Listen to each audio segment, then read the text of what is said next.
Big TV digital exclusive live. బోరబండలో జరిగిన హత్య కేసుకి సంబంధించి కీలక విషయాలు వెలుగులోకి వస్తున్నాయి. పోలీసులు ఈ కేసుకి సంబంధించి వివరాలు చెప్తున్నారు. హత్యకు సంబంధించి కీలక విషయాలు చూసుకుంటే అప్పు తిరిగి ఇవ్వమని అడిగినందుకు గాను ఫాతిమాను హత్య చేసినట్లుగా తెలుస్తోంది. జాహిరుద్దీన్ ఫాతిమాను హత్య చేసినట్లుగా తెలుస్తుంది. అయితే ఫాతిమా జాహిరుద్దీన్కు అప్పిచ్చింది. ఆ అప్పును తిరిగి ఇవ్వు అని అడుగుతున్న క్రమంలోనే ఈ హత్య జరిగినట్లుగా తెలుస్తుంది. 2 ఏళ్ల క్రితం పబ్లో మహమ్మద్తో ఫాతిమాకు పరిచయం ఏర్పడింది. ఈ క్రమంలోనే 1.5 లక్ష ఫాతిమా దగ్గర అప్పుగా తీసుకున్నాడు నిందితుడు జాహిరుద్దీన్. డబ్బు తిరిగి ఇవ్వమని అడిగింది ఫాతిమా. అయితే ఇదిగో ఇస్తా అదిగో ఇస్తానంటూ మాయమాటలు చెప్తూ వచ్చాడు.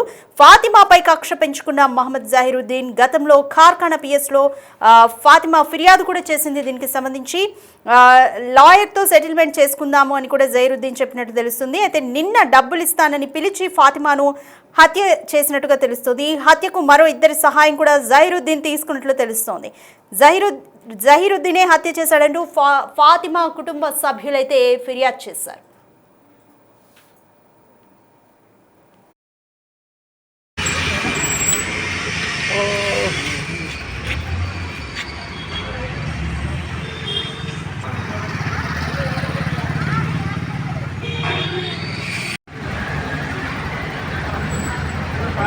రైట్, ఫాతిమా అలాగే జాహిరుద్దీన్ ఇద్దరికి కూడా ఒక పబ్లో పరిచయం ఏర్పడింది. ఆ పరిచయంతోనే ఫాతిమా జాహిరుద్దీన్కి 1.5 లక్ష వరకు కూడా అప్పిచ్చింది. అయితే ఆ అప్పును తిరిగి ఇవ్వాలి అని అడుగుతున్న క్రమంలోనే ఈ హత్య చేసినట్లుగా అయితే తెలుస్తుంది. కుటుంబ సభ్యులు జాహిరుద్దీన్ పైన ఫిర్యాదు కూడా చేశారు. పోలీసులు ఈ కేసుకి సంబంధించి కీలక విషయాలను కూడా తెలియజేస్తున్నారు. దీనికి సంబంధించి మోర్ డీటెయిల్స్ మా ప్రతినిధి విజయ్ అడిగి తెలుసుకుందాం. నిన్న రాత్రి అత్యంత దారుణంగా ఎర్రగడ్డ ఆసుపత్రిలో హత్యకు గురైనటువంటి కానీజ్ ఫాతిమా తండ్రి, బాబాయ్ అలాగే ఆవిడ భర్త ఉన్నారు. ఒకసారి మాట్లాడదాం, అసలు ఏం జరిగిందనేది తెలుసుకుందాం. ఆవిడ బాబాయ్ ఉన్నారు. అసలు ఏం జరిగిందన్న నిన్న రాత్రి? అసలు చాలా వార్తలు వస్తూ ఉన్నాయి. రాత్రి మా అమ్మాయి 1:30కి అట్లా కాల్ వచ్చింది. 11 o'clock కాల్ వస్తే ఇట్లా మర్డర్ జరిగింది, చనిపోయిందని. సిలిండర్ అయిందంట అతను. కానీ అది ప్లానింగ్ మర్డరు. హాస్పిటల్లో ఎర్రగడ హాస్పిటల్లో అక్కడ వాచ్మెన్లు ఉన్నారు, అందరు ఉన్నారు. కానీ అందరినీ మేనేజ్ చేసి అతను మర్డర్ చేసిండు. ఈ మర్డర్ చేసి అమ్మాయికి డబ్బులు ఇచ్చేది ఉండే. పిఎస్లో ఇంతకుముందు 2 years కింద అతనికి పట్టుకున్నారు, మాఫీ చేసిర్రు. ఆ కుట్ర పెట్టుకొని గోల్డ్ ప్లస్ మనీ తీసుకొని మా అమ్మాయిని మర్డర్ చేసిర్రు వాళ్ళు. మొహమ్మద్ జహీర్. అసలు వాళ్ళకిద్దరికి పరిచయం ఎక్కడిది? బంజారాహిల్స్లో ఒక పబ్లో పనిచేస్తున్నారు. పబ్బు కాదు, ఈవెంట్. పబ్బు కాదు, ఇవన్నీ అఫైర్ పిలుస్తున్నారు. అవన్నీ ఒక అమ్మాయి మీద ఇట్లా చేయడం అబాండాలు ఏమన్నా మీడియా కూడా మంచిది కాదు. ఈ మీడియా అసలు ఏమనుకుంటుంది? ఒక అమ్మాయి మీద ఇట్లా ఎవిడెన్స్ లేకుండా ఇది చేసింది అది చేసింది అనడం తప్పు, చాలా తప్పు అది. అందుకని మీడియా వాళ్ళకు కూతుర్లు లేరా? వాళ్ళ కూతుర్లకి ఇల్లు అయితే వాళ్ళు అలాగే ఊరుకుంటారా? అసలు అంటే ఎగ్జాక్ట్లీ ఏం జరిగింది? గతంలో ఎప్పుడు కేసులు పెట్టారు? 2 years బ్యాక్ అతను డబ్బులు తీసుకున్నాడు మా అమ్మాయి దగ్గర. ఈవెంట్లో పరిచయం అయ్యాడు. పరిచయం అయిన తర్వాత అతను ఏమన్నాడంటే, నేను బిజినెస్ చేస్తాను, ఇంట్లో మీకు ప్రాఫిట్ ఇస్తా అంటే అతను కొంచెం సరే నమ్మి డబ్బులు ఇచ్చింది, గోల్డ్ కూడా ఇచ్చింది. అతనికి పిఎస్లో పిలిపించారు. అతను ఇవ్వకుంటే పిఎస్లో వాడిని కొట్టారు కూడా. ఆల్రెడీ బాండ్ పేపర్స్ ఉన్నాయి అతని. అది మనసులో పెట్టుకొని అతను ఈ అగాధ్యానికి పాల్పడ్డాడు. ఈ మర్డర్ చేశారు వాళ్ళు. ఈ మర్డర్ చేసిన వెనకాల షా ఎవరుకోనే, మొహమ్మద్ జహీర్ ఎవరుకోనే, వాళ్ళ టీం ఉంది. వాళ్ళ టీం ఉంది, వాళ్ళు మేనేజ్ చేస్తున్నారు.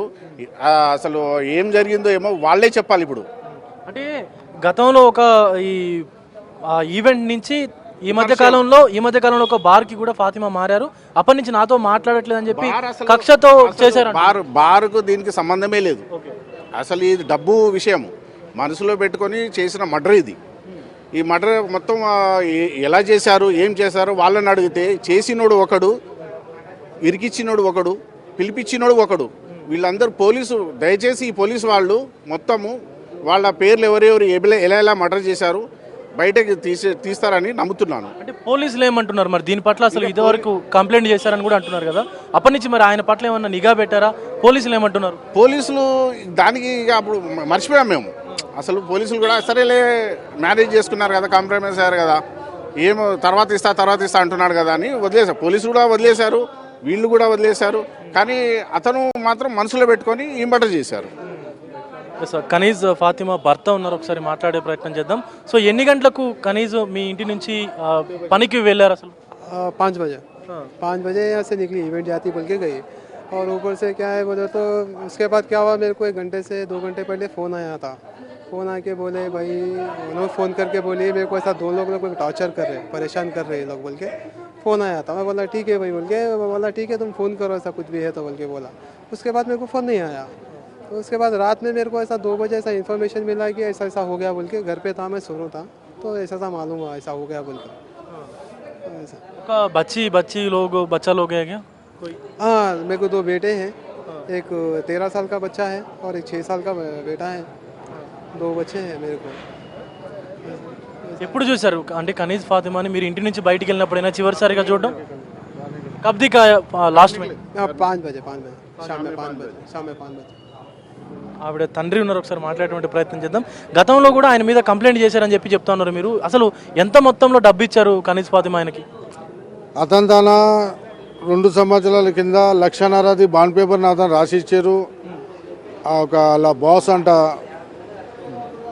మన ఇది అలా బాస్ అంట ఆయన వకీల్ని తీసుకొచ్చి కాంప్రమైజ్ చేసి కాలు మొక్కిపించి 2 తనిపించి మీ పైసలు మీకు ఇస్తాం మళ్ళీ జోలికి రామని ఆల్రెడీ వాళ్ళు రాసి ఇచ్చినారు. మన తన బాండ్ పేపర్ ఉన్నది. ఏదో కదా అని మనము వదిలేసినాము. ఇప్పుడు అంతగా బతలాడుతుంది కదా, ఒక విశ్వాసం, మనిషి అనేది విశ్వాసం ఉండాలి.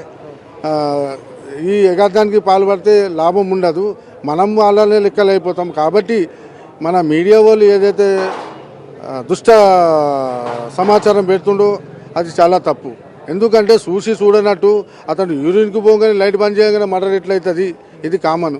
ఇది ఏదో ప్లాన్ వేసి వాని ఏరియాలో కొట్టి వాని ఏరియాలో పోలీస్ స్టేషన్లో ఉండి ఆ పోలీసు వాళ్ళకి ఏం వాళ్ళు ఇది చేసుకుంటారో. సిలిండర్ కావాలంటే మామూలు మాట కాదు. అంటే ఇప్పుడు మర్డర్ చేయగానే ఆయనే పోలీసులకు ఇన్ఫర్మేషన్ ఇచ్చారంటున్నారు కదా? మర్డర్ చేయగానే పోలీసులకు ఇన్ఫర్మేషన్ ఇచ్చారంటే ఆల్రెడీ ఇది అడ్వాన్స్ బుకింగ్ అన్నట్టు. అడ్వాన్స్లో పని చేసే వాళ్ళు ఇట్లనే చేస్తారు. వాన్ ఏరియాలో కొట్టి 1 పిఎస్లో సిలిండర్ కావటం ఏంది? వేరే పిఎస్లు లేవా? చంపాలంటే మంచికి ఎన్ని ఉపాయాలు ఉండవు? అంత తెలివి కల్లోడా? కనీసం ఇన్నటోళ్ళకన్నా అర్థం ఉండాలి. ఒక ఆడపిల్లకు దుష్ప్రచారాలు చేసే వాళ్ళకన్నా ఆలోచన ఉండాలి. కాబట్టి మహిళలు పనికి పోవటం నష్టమేమున్నది? ఆల్రెడీ గవర్నమెంట్ రూల్స్ ఉన్నది. అలా పిల్లలకి ఎవరు పోషిస్తారు? వింటున్నారా? వాడేవాడు సార్ మా పిల్లల్ని చంపడానికి? That is the main point. అర్థమైందా? వాడు ఎవడు మా పిల్లలకి చంపడానికి? అది మాకు కావాలి. ఆ పోలీసు వాళ్ళు అయినా కానీ మాట్లాడేటప్పుడు ఏదైనా ఒకటి చేయాలి, తప్పదు అది. ఎందుకంటే వానికి శిక్షించి తప్పకుండా వానికి ఉరి శిక్ష ఇవ్వవలసిందే. ఎందుకంటే ఇవాళ ఒక అమ్మాయిని చేసిండు, రేపు 2 అమ్మాయిలు చేస్తాడు. ఒక అలవాటు పడ్డాడు, ఒక గంజాయి గాడే కనిపిస్తుంది కాబట్టి ఆడు మంచోడు అయితే పని చేయడు సార్. ఒక చిన్న పిల్లగా ఫాతిమా అంటే ఆవిడ డ్యూటీ టైం అయిపోయిన తర్వాత డబ్బులు ఇస్తానని చెప్పి రమ్మని చెప్పాడా? ఆమె డ్యూటీ టైం అయిపోయినాక ఆమె ఈవెంట్స్ పిల్లలకు ఆల్రెడీ ఆమె ఈవెంట్ చేస్తుంది కాబట్టి ఆ ఈవెంట్ పిల్లలకి ఏం చేస్తారు, గ్యాదరింగ్ చేసుకొని వాళ్ళతోనే ఏమైనా కమిషన్ కూడా ఇస్తారు ఆ పిల్లలు. ఆమె ఒక ఇన్ఛార్జ్ లెక్క పనిచేసింది కాబట్టి అనవసరంగా క్లబ్లు పబ్లు అంటే అది వేస్ట్ మాటలు. కాబట్టి మన మీడియా వాళ్ళకు దయచేసి ఇలాంటి దుష్ట ప్రచారాలు పెట్టకుండా మా పిల్లకు న్యాయం జరగాలని మా సీఎం రేవంత్ రెడ్డి అన్న గారికి హృదయపూర్వకంగా జోడించి న్యాయం చేయాలని మేము కోరుకుంటున్నాము. పోలీసు వాళ్ళు ఉండని, వకీలు ఉండని ఇటువంటి కేసులు తీసుకుంటే జీవితం అంతా ఇలాగే పాడైపోతుంది. కాబట్టి నేను ఒక మల్కాజిరి కార్యకర్తని, కాంగ్రెస్ కార్యకర్తని. కాబట్టి నేను మా మైనంపల్లి హనుమంత్ అన్న నమ్మకం ఉన్నది. ఆయన మాకు సపోర్ట్ చేస్తాడు, మాకు మొత్తం నమ్మకం ఉన్నది. ఆయనకు మాకు దేవుంట్లా అంటారు సార్. ఇది ఏంటంటే మా మైనంపల్లి హనుమంత్ అన్న ఏది జరిగినా కానీ వానికి అర్ధరాత్రి సపోర్ట్ చేస్తే వచ్చేటోడు. కాబట్టి నేను ఇంకా ఏది చెప్పలేదు. ఈ పోలీసు వాళ్ళు ఏం చేస్తారు, ఈ మీడియా వాళ్ళు ఏం చేస్తారు, ఈ దుష్టప్రచారాలు వేసినందుకు దాన్ని కూడా వాళ్ళు కారణం చూపించాలి. ఏంగానే కాదు, అది చాలా తప్పు ప్రశ్నలు. కాబట్టి ఇన్నటోళ్ళకు కూడా అర్థం కావాలి. ఏంటంటే అది ఈజీ మ్యాటర్ కాబట్టి ఆమె అటువంటిది. చాలా మంది అంటున్నారు ఆ టైంలో జహీర్తో ఎందుకు ఫాతిమా బయటకు వెళ్ళిందని చెప్పేసి కూడా మాట్లాడుతున్నారు. అసలు ఎందుకు వెళ్ళింది ఆ టైంలో? కరెక్ట్. ఇది ఒక కార్ఖాన్లో షా అని ఒక కుర్రోడు ఉంటాడు. వాడు ఏం చేసిండంటే సంవత్సరం కింద మేకల బిజినెస్ చేస్తాను మా ఇంటికి వచ్చిండు. ఆల్రెడీ బాండ్ పేపర్ రాసి ఇచ్చిండు, పైసలు నేను ఇచ్చేది ఉంది, నేను ఇచ్చేస్తా అని. కాబట్టి వానికి కూడా ఒక సపోర్ట్. అది ఇంకోటి ఏంటంటే సార్ ముఖ్యమైనది, గఫూర్ అని వాళ్ళకి ఇన్ఛార్జ్ ఆ జహీర్కి. అక్కడ ఆడటము, జువ్వా ఆడటము, సారా తాగటము, ఈ క్యారెక్టర్ మనుషులు అలా వెళ్తారు.